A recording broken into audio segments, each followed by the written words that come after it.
विक्रम बेताल की 15वीं कहानी। शशिप्रभा किसकी पत्नी।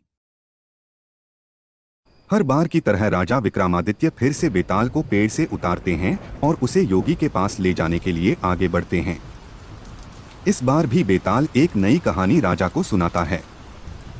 बेताल कहता है, वर्षों पहले नेपाल के शिवपुर नाम के एक नगर में यशकेतु राजा का राज हुआ करता था। वह बहुत साहसी और बलवान था। शादी के सालों बाद पत्नी चंद्रप्रभा से उसे एक बेटी शशिप्रभा हुई। समय के साथ साथ बेटी बड़ी हुई, जिसकी सुंदरता की चर्चा हर जगह थी। एक दिन राजा अपनी पत्नी और बेटी के साथ बसंत ऋतु उत्सव देखने के लिए गए। उसी उत्सव में एक धनी ब्राह्मण का बेटा मनस्वामी भी आया था। उसने बसंत उत्सव में जैसे ही राजा की बेटी शशिप्रभा को देखा तो उसे पहली नजर में उससे प्यार हो गया। इसी बीच एक हाथी तेजी से राजकुमारी की ओर दौड़कर आने लगा। शशिप्रभा की रक्षा में तैनात सभी सैनिक मतवाले हाथी से डरकर भाग गए। ब्राह्मण पुत्र मनस्वामी ने जैसे ही हाथी को राजकुमारी की ओर बढ़ते देखा तो अपनी जान पर खेलकर उसे बचा लिया। यह सब देखकर राजकुमारी ब्राह्मण युवक पर मोहित हो गई। ब्राह्मण युवक की सबने तारीफ की और दोनों बसंत उत्सव के बाद अपने अपने घर लौट आए। राजमहल में शशिप्रभा का बुरा हाल था। वो अपनी जान बचाने वाले ब्राह्मण की याद में खोई रहने लगी। दूसरी ओर ब्राह्मण युवक भी शशिप्रभा से दोबारा मिलने के लिए बेचैन था। राजकुमारी से मुलाकात कैसे हो, यह सोचते सोचते वो एक सिद्ध पुरुष के पास पहुंच गया। मनस्वामी ने अपने मन का सारा हाल उसे बताया।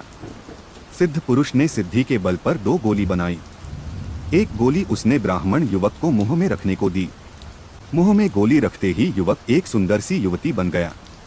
सिद्ध पुरुष ने दूसरी गोली अपने मुंह में रख ली और वो एक वृद्ध ब्राह्मण के भेष में आ गया। फिर सीधे सिद्ध पुरुष मनस्वामी को लेकर राजमहल पहुंच गया। उसने राजा से कहा, देखिए यह मेरे बेटे की होने वाली धर्मपत्नी है। इसे आप कुछ दिनों के लिए राजमहल में रख लीजिए, क्योंकि मुझे तीर्थ के लिए जाना है। मुझे लगता है कि यह राजमहल से ज्यादा सुरक्षित और कहीं नहीं रहेगी। राजा ने सोचा कि अगर वो मना करता है तो यह सिद्ध पुरुष श्राप भी दे सकता है। राजा ने कहा, हे ब्राह्मण, आप जाइए, आपके बेटे की होने वाली पत्नी हमारे यहाँ सुरक्षित रहेगी। यह मेरी बेटी के साथ उसकी सखी की तरह रहेगी। इतना सुनने के बाद सिद्ध पुरुष वहाँ से निकल गया और मनस्वामी लड़की के भेष में शशिप्रभा के साथ रहने लगा। उसकी सखी की तरह रहकर वो राजकुमारी से खूब बातें करता। एक दिन मौका पाकर मनस्वामी ने उससे पूछा, आप हर समय इतनी दुखी क्यों रहती हैं? आपकी आंखें हर समय किसको ढूंढती हैं? ये सुनते ही राजकुमारी ने बसंत उत्सव के दिन हुई घटना बताते हुए कहा, वो ब्राह्मण युवक मेरे मन को भा गया है। मुझे न उसका नाम पता है न ही शहर। मैं हर दम यही सोचती हूँ कि उससे भेंट कैसे होगी। शशिप्रभा की मन की सारी बात जानकर स्त्री भेष में मौजूद मनस्वामी बड़ा खुश हुआ। उसने राजकुमारी से कहा, सखी मैं तुम्हें उस ब्राह्मण युवक से मिला सकती हूँ। इतना सुनते ही प्रेम में बेचैन शशिप्रभा ने कहा, बताओ कैसे, क्या तुम उसे जानती हो? तब मनस्वामी ने कहा, तुम जल्दी से आंखें बंद कर लो। उसने जैसे ही आंखें बंद की, ब्राह्मण युवक ने जल्दी से मुंह से गोली बाहर निकाली और वापस लड़के के भेष में आ गया। मनस्वामी ने बड़े प्रेम से शशिप्रभा को पुकारा। युवक की आवाज सुनकर वो बड़ी प्रसन्न हुई और खुशी से उसे गले लगा लिया। राजकुमारी ने उससे पूछा, अरे मेरी सखी कहाँ गई?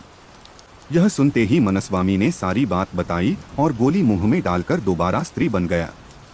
यह सब देखकर राजकुमारी दंग रह गई और मन ही मन बेहद खुश भी हुई। उसी समय दोनों ने एक दूसरे को मन से पति पत्नी मान लिया और इसी तरह राजभवन में साथ साथ रहने लगे। एक दिन राजा के मंत्री के बेटे की नज़र मनस्वामी पर पड़ी। ब्राह्मण युवक के स्त्री रूप को देखकर वो उसका दीवाना हो गया। कुछ दिनों बाद उसने उससे मन की बात बताई, लेकिन मनस्वामी ने मना कर दिया। उसने कहा, वो किसी और की है। इतना सुनते ही मंत्री का बेटा परेशान हो गया। उसने अपने पिता को सारी बात बताई। बेटे को दुखी देखकर मंत्री ने सारी बात राजा से कही। मंत्री की बातें सुनकर राजा ने मंत्री के बेटे और स्त्री रूप धारण किए मनस्वामी के विवाह का फैसला ले लिया। राजा के यह फरमान सुनने के बाद मनस्वामी ने कहा, महाराज, आपको पता है मेरा विवाह किसी और से होने वाला है। ऐसा करना अधर्म होगा। फिर भी अगर आप मेरा विवाह करवाना चाहते हैं तो राजा का आदेश मानकर मैं यह विवाह कर लूंगी।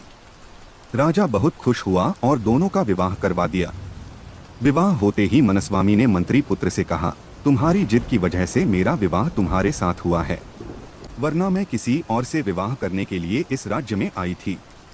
अब तुम्हें इस पाप को धोने के लिए तीर्थ के लिए जाना होगा। प्यार में पागल मंत्री पुत्र ऐसा ही करता है। एक दिन सिद्ध पुरुष दोबारा ब्राह्मण के भेष में राजमहल पहुंचता है। इस बार वो अपने साथ अपने एक दोस्त को जवान करके अपना बेटा बनाकर लाता है।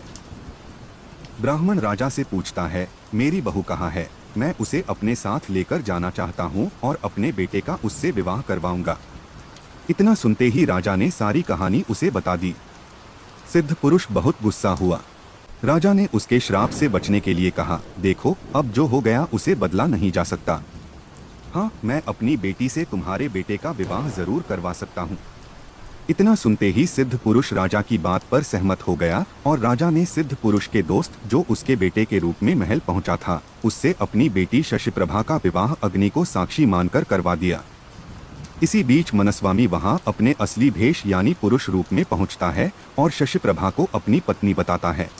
इतनी कहानी सुनाते ही बेताल ने कहानी सुनाना बंद कर दिया। उसने कहा, राजन अब तुम बताओ, शशिप्रभा किसकी पत्नी है? विक्रमादित्य ने कोई जवाब नहीं दिया। गुस्से में बेताल ने कहा, जवाब दोगे या तुम्हारी गर्दन धड़ से अलग कर दूं। कुछ देर सोचकर विक्रमादित्य कहते हैं, शशिप्रभा उस लड़के की पत्नी है जिससे उसने अग्नि को साक्षी मानकर शादी की थी। मनस्वामी घर में भेष बदलकर रह रहा था और चोरी से शशिप्रभा से मिलता था। यह जवाब सुनकर बेताल ने कहा, तुमने बिल्कुल सही जवाब दिया है। अब तुमने सही जवाब दे दिया है तो मैं फिर से उड़ा राजन।